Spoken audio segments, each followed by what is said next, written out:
سر جی ویسے حد ہو گئی ہے. انہوں نے اسرائیلی ظالموں نے ہٹلر کی بات بالکل سچی لگتی ہے. اس نے کہا جی میں نے 90% یہودی مار دی ہیں, 10% چھوڑ کے جا رہا ہوں تاکہ آپ کو ان کی خصلت کا پتہ لگے کہ یہ کس نسل کے بندے ہیں.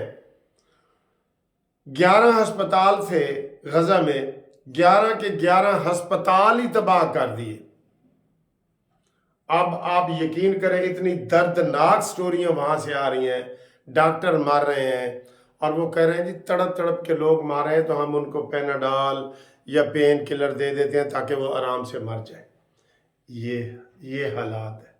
یہ کدھر گئی انسانیت, کدھر گیا ہیومن بیئنگ والے نعرے, کدھر گیا امریکہ, آسٹریلیا, نیوزی لینڈ, برطانیہ. شرم آنی چاہیے, سب کو شرم آنی چاہیے کہ بچے سسکیاں لے لے کے مار رہے ہیں, ایڑیاں رگڑ رگڑ کے مار رہے ہیں, ان کو پین کلر دیا جا رہا ہے کہ مر جاؤ. کتنے دکھ کی بات ہے.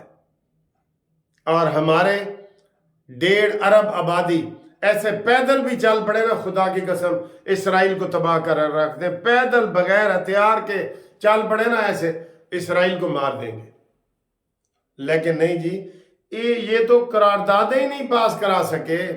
قراردادیں جو پیش کر رہے ہیں, کون کر رہا ہے؟ کبھی آپ نے نام بھی نہیں سنا ہوگا, مالٹا. وہ ایک مالٹا ملک ہے, اس نے قرارداد پیش کرائی ہے. کدھر ہے بھئی یہ سارے ہمارے اسلامی ملک, کدھر ہے؟ بہت دکھ کی بات ہے. انہوں نے بالکل غزہ کا ستیہ ناش کر دیا ہے, نسل کشی ہو گئی ہے. تقریباً وہاں پہ جو بھی ایکٹیو لوگ تھے وہ مرتے جا رہے ہیں. یہ تو جو 11-12 ہزار بتا رہے ہیں, یہ تو وہ لوگ ہیں جو سیدھے بمبوں سے مرے ہیں. ویسے تو پورے 1000 500 2 ہزار بندے کٹے مار رہے ہیں ہسپتالوں میں. بہت افسوس ہو رہا ہے, یقین کرو یہ والی چیز تو آپ دیکھ ہی نہیں سکتے. یہ والی چیز افسوس ہو رہا ہے, بہت بہت افسوس ہو رہا ہے. اب آگے آئے جناب, سیاسی مزید باتیں کرتے ہیں. بلاول بھٹو نے کل پھر یہی باتیں کی ہیں کہ جناب یہ مہنگائی لیگ سے نجات پائیں اور چوتھی مرتبہ وزیر اعظم بننے سے نجات پائیں, نئے لوگوں کو آزمائیں. آپ نئے لوگ تو نہیں ہیں نا, آپ تو نسل در نسل آ رہے ہیں. آپ تو شہادتوں کے ذریعے آ رہے ہیں. آپ تو شہادتوں کے ذریعے, آپ کا تو کوئی میرٹ ہے ہی نہیں. اور دکھا رہے تھے کراچی اور یہ کس طرح تباہ ہوا ہے, وہاں پہ سڑکیں گزر گئی ہیں, لوگوں کی کمر میں درد ہو رہے ہیں کہ وہاں پہ گاڑی گزرتے ہوئے یہ حالات ہوتے ہیں. وہاں کے سب سے برے حالات ہیں سندھ کے سب سے برے حالات ہیں, اندرون سندھ کے یہ وہ. لیکن وہاں پھر بھی بھٹو زندہ ہے اور یہ ساری باتیں وہ کر رہے ہیں. میں نے بلاول صاحب کو کل کہا تھا کہ آپ ہلکا ہاتھ رکھیں. جب نون لیگ والے آپ کے خلاف فائرنگ نہیں کر رہے, آپ کیوں بیلسٹک میزائل اور ایٹم بم چلا رہے ہیں نون لیگ پہ؟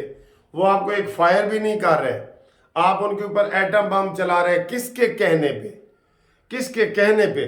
آپ کے اندر اپنی تو عقل نہیں ہے عقل.